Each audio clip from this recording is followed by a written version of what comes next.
ಮಂಗಳೂರಿನ ಕೊಟ್ಟಾರ ಚೌಕಿಯಲ್ಲಿರುವ ಪ್ರತಿಷ್ಠಿತ ಕರಾವಳಿ ಕಾಲೇಜು ಆವರಣದಲ್ಲಿ ದೀಪಾವಳಿ ಹಬ್ಬವನ್ನು ವಿಶೇಷವಾಗಿ ಆಚರಿಸಲಾಯಿತು.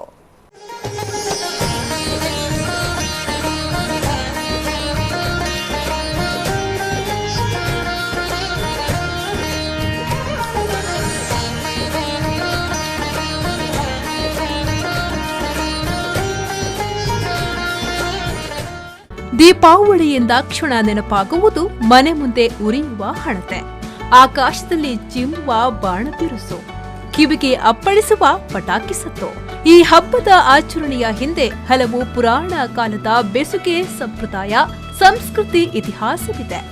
ಅಂದಹಾಗೆ ಕರಾವಳಿ ಕಾಲೇಜಿನಲ್ಲೂ ದೀಪಾವಳಿ ಹಬ್ಬವನ್ನ ವಿಶೇಷವಾಗಿ ಆಚರಿಸುತ್ತಾರೆ. ಕಾಲೇಜಿನ ಆವರಣದಲ್ಲಿ ರಂಗೋಲಿಯನ್ನ ರಚಿಸಿ ಹಣತೆಯನ್ನ ಹಚ್ಚಿ ಸಂಭ್ರಮಿಸಿದ್ದು ವಿಶೇಷವಾಗಿತ್ತು.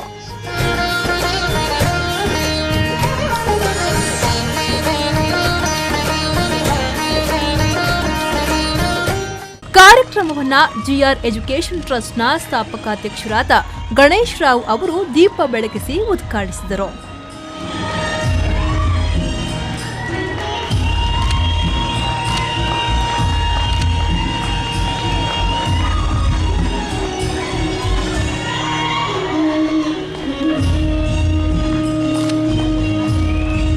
ನಂತರ ಮಾತನಾಡಿದ ಅವರು, ದೀಪಾವಳಿ ಬೆಳಕಿನ ಹಬ್ಬ ಮತ್ತು ಬಣ್ಣಗಳ ಹಬ್ಬವಾಗಿದ್ದು, ನಮ್ಮ ಜೀವನದಲ್ಲಿ ಬರುವ ಎಲ್ಲ ಕಷ್ಟ ಮತ್ತು ಸಮಸ್ಯೆಗಳನ್ನ ಆತ್ಮವಿಶ್ವಾಸದಿಂದ ಎದುರಿಸಿ ಹುಮ್ಮಸ್ಸಿನಿಂದ ಬದುಕುವುದೇ ನಿಜವಾದ ಹಬ್ಬಗಳ ಆಚರಣೆ ಎಂದು ಹೇಳಿದರು.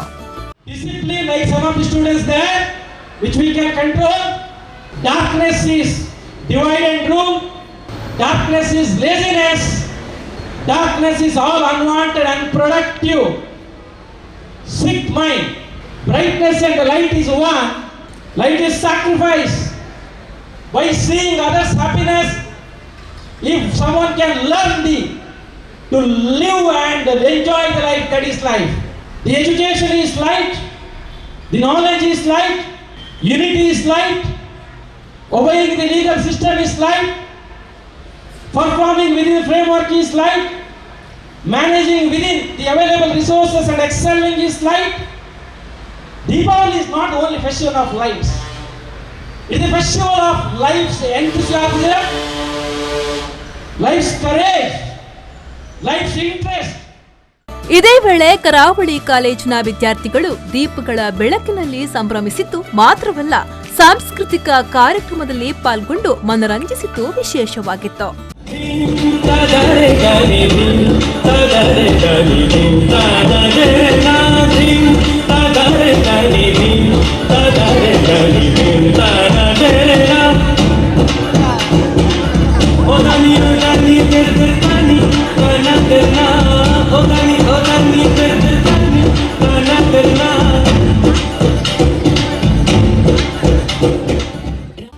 ಈ ಸಂದರ್ಭ ಜಿಆರ್ ಎಜುಕೇಷನ್ ಟ್ರಸ್ಟ್ನ ಲತಾ ಜಿ ರಾವ್ ಮತ್ತು ವಿದ್ಯಾರ್ಥಿಗಳು ಪಾಲ್ಗೊಂಡಿದ್ದರು.